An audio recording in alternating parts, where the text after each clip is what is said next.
2026-27 অর্থ বছরের বাজেট পেশ হচ্ছে সংসদে এবং এই বিষয়ে আলোচনার জন্য আমাদের সঙ্গে এই মুহূর্তে উপস্থিত আছেন এম.এস. সিদ্দিকী, অর্থনীতি বিশ্লেষক।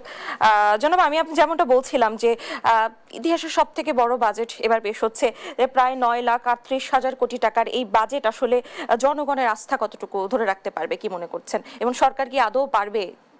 এই কথা তো অ্যাডভান্স বলা মুশকিল। প্রথমত যতটুকু আলোচনা শুনলাম, মানে অর্থমন্ত্রী 10টি গাইডলাইনের উপর ভিত্তি করে এই বাজেট করেছেন। সেই 10টি গাইডলাইন খুবই সুন্দর।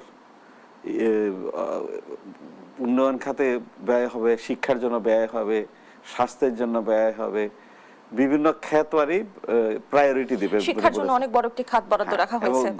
গণতান্ত্রিক বাজেটের কথা বলেছেন। তার মানে উনি সকল উন্নয়নের সুবিধা যারা সকল পক্ষ সকলে এটার বেনিফিট পায়, সকল অঞ্চলের মানুষ বেনিফিট পায়, এগুলোকে উনি প্রায়োরিটি দিয়েছেন বলে বক্তৃতা শুরুতে বলেছেন। সুতরাং আলোচনাটা আমরা যতটুকু শুনেছি তাতে মনে হচ্ছে যে এই গাইডলাইনগুলোকে যদি প্রথম থেকে শেষ পর্যন্ত বাজেটের রিফ্লেকশন হয় এবং এটা যদি সেভাবে সঠিকভাবে বাস্তবায়ন হয়, তাহলে ডেফিনেটলি এটা একটা ঐতিহাসিক বাজেট হবে। আরেকটা জিনিস বলেছেন যে ব্যাংকিং খাত থেকে যে ঋণ আছে সেই ঋণটাকে কমিয়ে আনবেন। এটা একটা মেজর সিদ্ধান্ত বলে মনে করি। ব্যাংকিং খাত ইতোমধ্যে ভঙ্গুর অবস্থা আছে, পরিবর্তন কি হবে? হ্যাঁ, এমনিতে ভঙ্গুর অবস্থা, তারপর সরকার সেখান থেকে অনেক বেশি ঋণ নিয়েছে, আরো ঋণ নেওয়ার ইচ্ছা ছিল মানে আগের সরকারগুলোর। এই সরকার যদি সিদ্ধান্ত নেন যে আমরা তো আগের মতো নেবই না, কমিয়ে দেব, তাহলে এটা একটা শুভ লক্ষণ। সেই টাকাটা বেসরকারি খাতে বিনিয়োগে যাবে। 2,43,000 কোটি টাকার বাজেট ঘাটতি অর্থনীতির জন্য কতটা উদ্বেগের হতে পারে বলে মনে করেন? বাজেট ঘাটতি তো থাকবেই, একটা নির্দিষ্ট পরিমাণ 5% ঘাটতি, এটা স্ট্যান্ডার্ড। সেই ফর্মুলাটা যদি মেনটেন করেন তাহলে এটাকে রিস্কি মনে হয় না। তবে যেটা রিস্কি সেটার থেকে বড় কথা হচ্ছে যে প্রক্ষালন করা হলো, যে রেভিনিউ কালেকশন হবে, সেটা হলো বড় চ্যালেঞ্জ। আমরা একটু আগে যে আলোচনা যতটুকু শুনেছি তাতে উনি বলেছেন যে রেভিনিউ ডিপার্টমেন্টে আমূল পরিবর্তন করবেন। তো কি করবেন সেটা ডিটেলস কিন্তু এখনো আমরা পাইনি। হয়তো বাজেট পুরো বক্তৃতা পড়লে হয়তো এটা পাওয়া যাবে। এটা যদি সত্যি সত্যি করা যায়, এই রিফর্মটা যদি করা যায়, এবং আমরা যেভাবে বলি যে যারা ট্যাক্স দেন তাদের উপরে বেশি চাপ পড়ে, আর যারা ট্যাক্স দেন না তাদের দিকে কোনো নজর নেই রেভিনিউ ডিপার্টমেন্টে। সবকিছু মিলে একটা কঠিন সময়ের মধ্যে দিয়ে যাচ্ছে দেশ। এত ঘাটতি কি আসলে পূরণ হবে, সম্ভব হবে পূরণ হওয়া?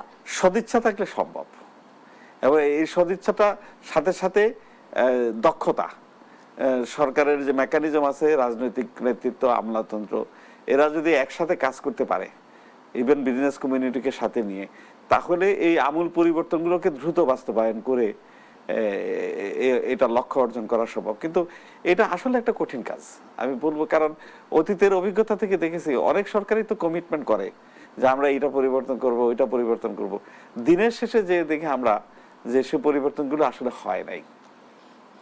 সরকার ব্যাংক খাত থেকে 1,12,000 কোটি টাকা ঋণ নেওয়ার পরিকল্পনা করছে, আমরা ইতিমধ্যে যেটা বলছিলাম। তো এতে বেসরকারি খাতের বিনিয়োগ কতটা ক্ষতিগ্রস্ত হতে পারে, কি মনে করছেন? এমনিতেই তো ঘাটতি আছে বেসরকারি খাতে বিনিয়োগের জন্য, কিন্তু সাথে সাথে তো বলেছেন যে কমিয়ে আনবেন এবং অল্টারনেট সোর্স থেকে সরকারের বিনিয়োগটা আসবে, এবং বেসরকারি খাতেও শেয়ার মার্কেটের উন্নয়ন করে বা অন্যান্য বন্ড দিয়ে, যেমন সরকার বলছেন যে বন্ড ইস্যু করে ওনারা ডেভেলপমেন্ট ওয়ার্কগুলোর কাজ করবেন। তো আরেকটা কথা বলেছেন অর্থমন্ত্রী, সেটা একটু উল্লেখ করার মতো, সেটা হচ্ছে যে অ্যাডমিনিস্ট্রেটিভ কস্ট 2.5% কমিয়ে আনার একটা পরিকল্পনা ঘোষণা করেছেন। আমাদের দেশে প্রতি বছর দেখি অ্যাডমিনিস্ট্রেটিভ কস্ট, পরিচালনা খরচ দিন দিন বেড়েই যায়। তো একদিকে বলছেন যে ওনারা সরকারি কর্মকর্তাদের বেতন বাড়াবেন, আবার এইদিকে বলছেন যে পরিচালনা ব্যয় কমিয়ে ফেলবেন। দেখা যাক কিভাবে এটা সমন্বয় করেন, কারণ আমরা তো চাই অ্যাডমিনিস্ট্রেটিভ কস্ট আমাদের দেশের আশেপাশের দেশ থেকে আমাদের দেশে বেশি। কিন্তু আমার প্রশ্ন হচ্ছে, ব্যাংক থেকে এত বড় অঙ্ক ঋণ নেওয়া আসলে কতটা যৌক্তিক? মোটেও যৌক্তিক না, যদি সরাসরি উত্তর দেয়। আমাদের ব্যাংকিং খাত তো ইতোমধ্যে ভঙ্গুর অবস্থা রয়েছে, তার মধ্যে যদি এত বড় ঋণ আসলে নেওয়া হয়, কি পরিস্থিতি হতে পারে? যেভাবে চলছে যে ঘাটতি নিয়ে, বেসরকারি খাত ঘাটতি নিয়ে চলছে, সরকারকে যদি ব্যাংকগুলো লোন দেয়, ব্যাংকগুলো কিন্তু আসলে খুশি, কারণ তাদের টাকাটা সিকিউর থাকে, বেশি ঝামেলা করতে, আদায়ের জন্য কষ্ট যেটা সেটা করতে হয় না। সরকার চাইলে সরকারকে দিয়ে দিল, সরকার একটা সময় সুদ সহ ফেরত দিবে। কিন্তু বেসরকারি খাত দিলে সেটাকে পরিচালনা করতে হয়, সেটাকে সুপারভাইজ করতে হয়। রাজস্ব অর্জনের কথা যদি বলি, 6,95,000 কোটি টাকার রাজস্ব লক্ষ্য অর্জন কি হবে? আপাত দৃষ্টিতে বর্তমানে যে অবস্থা, রাজস্ব আদায়ের জন্য ন্যাশনাল বোর্ড অফ রেভিনিউর যে অবস্থা, সেটাতে সম্ভব নয়।